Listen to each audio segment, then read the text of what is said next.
నమస్కారం శ్రీ ఆచార్య అనంతకృష్ణ స్వామి గారు. నమస్కారం అండి. జీరో అయిపోయింది నా జీవితం అనుకునే వాళ్ళకి నిజంగా ఆ వీడియో చాలా మోటివేషన్ని కలిగించేలా ఉంటుంది. ఎస్ జీరో అంటే లైఫ్లో ఇంకేం లేదు అనుకునే వాళ్ళకి పరిపూర్ణత్వం జీరో అంటే ఎంత గొప్పగా చెప్పారు సార్. అదే మనం వేదంలో కూడా అదే చెప్పిన పూర్ణమిద పూర్ణాత్ పూర్ణముదచ్యుత. మరి ఏం చేయాలంటే 0+0 అవుతుంది. దానికి ఒకటి చేర్చుకోమని చెప్పింది, వేదమే చెప్పింది. ఆ ఒకటి మనమే అయ్యి ఉండాలి. మనం ఒకటి అయి మన ఉండాలి. జీరో ఎప్పుడు కాము, ఎందుకంటే మనం ఉన్నాం కాబట్టి. మనం హీరోలం మనం. అవును, మన పక్క నుంచి ఇంకెన్నన్నా యాడ్ చేసుకుంటూ వెళ్ళిపోవచ్చు. జీరో అంటే ఇంకా మీరు కూడా ఏముండదు, ఇక అక్కడ లేనప్పుడు అది జీరో అవుతుంది. అట్లా కాదు కదా, పరిపూర్ణత్వం అని మనకు చెప్తుంది. అదే సార్, అందులో ఒక తత్వం ఉంది. నేను పూర్ణంగా ఉన్నానని చెప్తుంది. అవును, అదే సో అక్కడ నుంచి మళ్ళీ జర్నీ స్టార్ట్ చేసుకుంటూ వెళ్ళిపోవచ్చు అనేదాన్ని. ఎక్కడ కూడా డిసప్పాయింట్ కావద్దు. సున్నాలో అంత ఉందని భలే చెప్పారు సార్. నిజంగా ఎత్తుకుంటే సృష్టిలో చాలా ఉన్నాయండి, అవన్నీ మనం ఎత్తుకుంటూ ముందుకు వెళ్ళిపోవాలి. కానీ ఎక్కడ కూడా డిసప్పాయింట్ కావద్దు, ఎక్కడ కూడా ఓడిపోవద్దు. మనం ఓడిపోవడానికి ఇక్కడ జన్మ తీసుకోలేదు, జీవించడానికి జన్మ తీసుకున్నాం ఇక్కడ. అదే అండి, ఆ జీరో నుంచే స్టార్ట్ అవుతుంది అది కూడా. Thank you so much Shri Acharya Anantakrishna Swami గారు. వీడియోలో ఏం చెప్తున్నారు? మీ జీవితంలో ఏదైనా సరే మేము పొందుతాము, లేకపోతే నేను ఇది పొంది ఉన్నాను, లేదు కలిగి ఉన్నాను, దాంట్లో ఎలాంటి సంశయం లేదు. అది అయిపోయింది అంతే. దానికి మనం ఖచ్చితంగా చెప్పాలి, నేను ఏదైతే చివరిగా నమ్ముతున్నామో అదే సత్యం అనే మాట మనం చెప్పాలి. అది నిజాయితీతో కూడింది, అంటే ధర్మంతో కూడింది అయి ఉండాలి. అలాగని చెప్పి ఏది పడితే అది చెప్తే అది యూనివర్స్ వినదు. కాబట్టి మీరు ఏదైతే మరి నమ్ముతున్నారో, అంటే ఒక పని చేసినప్పుడు నాకు ఇది ప్రాజెక్ట్లో నాకు ఇంత ప్రాఫిట్ వస్తుంది, ఓకే, చివరి మూమెంట్ అది వస్తే ఇక మీకు మళ్ళీ స్టార్ట్ అయిపోతుంది. అది ఖచ్చితంగా వచ్చింది అనేది మీరు నమ్మాలి. అవును, మీ చేతికి వచ్చినప్పుడు ఆ ఫీలింగ్స్ ఏంటి, ఆ భావం ఏంటి, ఆ యొక్క గమ్మత్తు ఏంటి, అది మీరు అన్నీ అనుభవించినప్పుడు మాత్రమే అది మీ దగ్గరకు వస్తుంది. అప్పుడు దాకా రాదు. ఆ లేడీ ఏం చేసింది, ఒక 500 రూపాయలు ఉన్నాయి, ఇక ఎన్నో ప్రయత్నాలు చేసింది, మొత్తం పని లేదు, ఏం లేదు. ఆ 500 రూపాయలే ఆమె చివరి జీవితం, ఇంక అంతే.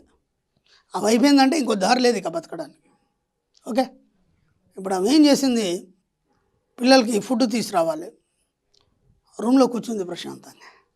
కూర్చొని ఆ 500 రూపాయలని సుతారంగా నిమిరింది. సుతారంగా నిమిలి, ఈరోజు మాకు మీరు ఫుడ్ పెడుతున్నందుకు మీకు కృతజ్ఞతలు. ఆ నోట్ని పట్టుకొని అలా మనస్పూర్వకంగా ఒళ్ళు పులకరిస్తుంటే చెప్పింది ఆమె, మీరు మాకు ఇంకా కొత్త జీవితాన్ని ఇస్తున్నారు దీని తర్వాత అని ఆమె గట్టిగా నమ్మేసి ఆ నోట్ని ఆశీర్వదించింది. ఆమె ఆశీర్వదించేసి ఆ ఫుడ్ కొడకడానికి ఒక షాప్కి వెళ్ళింది. అక్కడ ఏదో గొడవ జరుగుతుంది, చిన్న గొడవ జరుగుతుంటే ఏందని చెప్పేసి కొంచెం పక్కనకి వచ్చింది. ఆ తర్వాత అక్కడ ఒక వర్కరు, చాలా ఇంపార్టెంట్ వర్కరు, యజమానితో గొడవ పట్టుకొని స్పాట్లో వెళ్ళిపోయాడు. అక్కడ నుంచి నేను పని చేయనని చెప్పేసి వెళ్ళిపోయాడు. ఆ యజమానికి ఏం అర్థం కాలేదు, ఎందుకంటే ఇప్పుడు ఇమ్మీడియట్గా అక్కడ వర్కర్ కావాలి. అవును, ఆ తర్వాత ఏం చేసింది, ఫుడ్ తీసుకుంది. అది ఎంత 500 రూపాయలు ఫుడ్ తీసుకొని వెళ్తుంటే ఆ ఓనర్ పిలిచాడు, ఇలా రమ్మా అని. ఏంటి అని అడిగాను. మీరు ఎక్కడి దాకా వెళ్ళాలి, ఎక్కడికి వెళ్ళాలి, ఇంటికి వెళ్ళాలి, తీసుకొని పిల్లలకి తినిపించాలి. ఓ పని చేయండి, మీరు ఇక్కడ పని చేస్తారా అని అడిగిందా. ఆయన అడిగాడు, ఓనర్ అడిగాడు, మీరు ఇక్కడ పని చేస్తారా?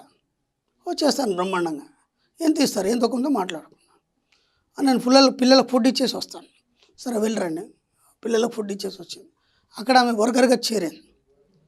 చూడండి, చివరి 500 రూపాయలని ఆశీర్వదించింది ఆమె. ఏమంటే దీని తర్వాత లైఫ్ ఇచ్చేది నువ్వే అని చెప్పింది ఆమె. ఎంత బాగుంది. దాన్ని ఆశీర్వదించడం వల్ల దాన్ని నెక్స్ట్ అయిపోగానే ఏమైంది, మీకు జాబ్ వచ్చింది. ఆ జాబ్ చేస్తూ ఆమె ఒక మంచి స్థాయికి వెళ్ళింది. దాంట్లోనే వెళ్ళిన తర్వాత ఆ ఓనర్ ఆమెను పెళ్లి చేసుకొని ఆమె ఓనర్ అయిపోయింది. అలాంటి ఒక 10-20 షాపులకి ఆమె ఓనర్ అయిపోయింది. మంచి పెద్ద కోటీశ్వరాలు అయిపోయింది. అక్కడ డిసప్పాయింట్ కాలేదమ్మా, మీరు బాగా గుర్తుంచుకోండి. ఈ 500 అయిపోతే నా పరిస్థితి ఏంటి. చాలామందికి కూడా ఆలోచనలు ఏముంటాయంటే, ఈరోజు అమౌంట్ ఉంది, ఈరోజు అయిపోద్ది, రేపు ఎలా అనే ఆలోచనతో మనకు ఒకటి అలవాటు అయిపోయింది. రేపు ఎలా అంటే మళ్ళీ ఎవరి దగ్గర అడగవచ్చు, లేదంటే ఎక్కడి నుంచైనా తేవచ్చు, అన్ని పిచ్చి ఆలోచనలు మనకి. కానీ అప్పులేని జీవితాన్ని గడుపుతున్నందుకు విశ్వానికి కృతజ్ఞతలు అనే మాట మనం చెప్పుకున్నాం.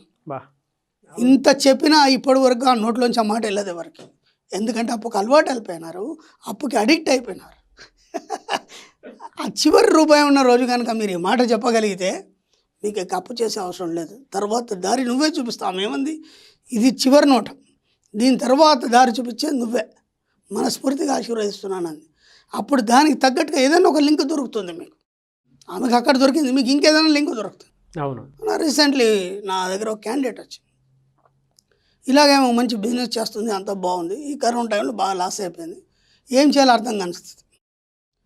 నా దగ్గరకు వచ్చింది, గురుగారు మీరు చెప్పిన నేను పాటిస్తున్నాను, బాగానే నేను క్లాసుకు కూడా వచ్చాను, నేను ఖచ్చితంగా నమ్మకాన్ని కలిగి ఉన్నాను, నాకు నెక్స్ట్ ఫిబ్రవరి వరకు నేను ఏదైతే అనుకున్నానో అవన్నీ అయిపోతాయి, తర్వాత ఏంటి, ఎందుకంటే నాకు జాబ్ అప్పటి వరకే ఉంది, తర్వాత ఏంటి అనేది నాకు తెలియదు. అవును. మీరు అన్నారు కదా ఖచ్చితంగా నమ్మి ఉండండి, అది ఖచ్చితంగా మీకు ఏదో రకంగా విషయం మీకు ఒక ఛాయిస్ వస్తుందని అన్నారు కదా. నేను ఆ నమ్మకాన్ని కలిగి ఉన్నాను, ఇంకేమైనా అఫర్మేషన్స్ రాసుకోరా అన్నాను. అందుకోసం మీ దగ్గరకు వచ్చాను కలవను. నేను ఎవరు చెప్పే అఫర్మేషన్స్ అక్కడ పనిచేయవు, కేవలం మీ ఇన్నర్ మైండ్ చెప్పిన అఫర్మేషన్ మీకు పనిచేస్తుంది. మీరు ఏమనుకున్నారు అన్నాను.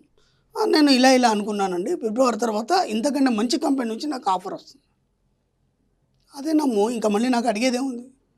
మీ ఇన్నర్ మైండ్నే నమ్మండి. నేను ఎన్నోసార్లు చెప్పాను, నా మాట కూడా వినొద్దు, మీరు ఏ దేవుడి మాట వినొద్దు, ఎవరి మాట వినొద్దు, మీ ఇన్నర్ మైండ్ ఏం చెప్తుందండి. ఆమె గట్టిగా నమ్ముందండి, మీరు నమ్మండి. జస్ట్ ఒకసారి నాతో మాట్లాడి బయటికి వెళ్ళిపోయింది, ఇంకా అక్కడ వరండాలో ఉంది. 10 నిమిషాల్లో 5 నిమిషాలు గురుగారిని కలుస్తా అని చెప్పి మళ్ళీ లోపలికి వచ్చింది.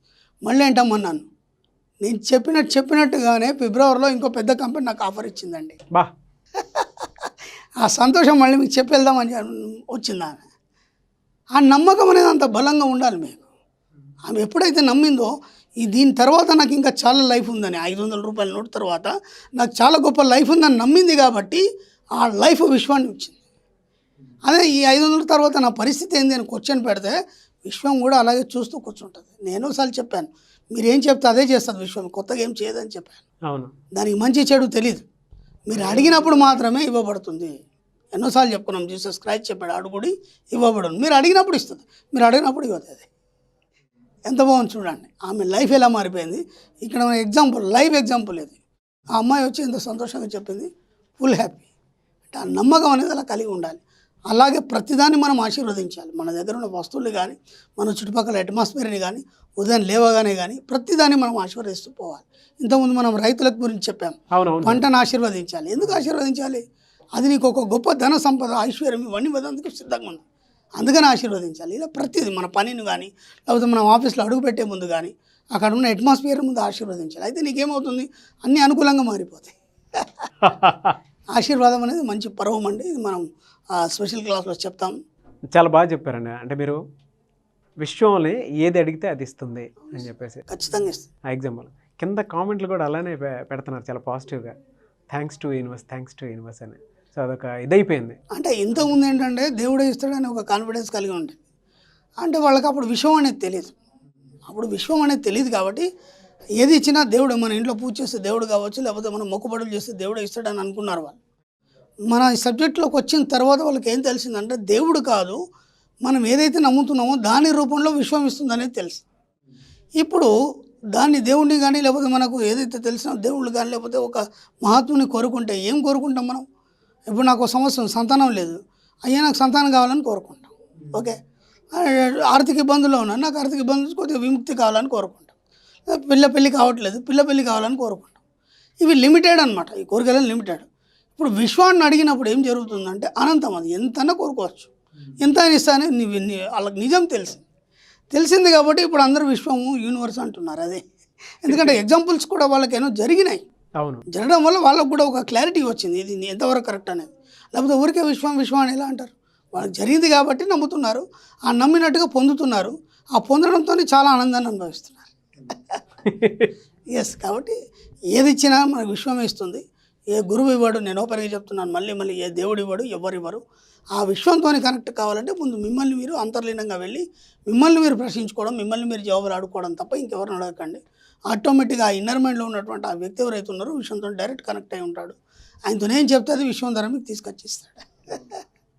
మళ్ళీ చెప్తారు సార్, నేచర్ కనెక్ట్. వాస్తవాలండి, వాస్తవాలు ఎక్కడ అతిశక్తులు లేవు మనకి, అన్ని వాస్తవాలు.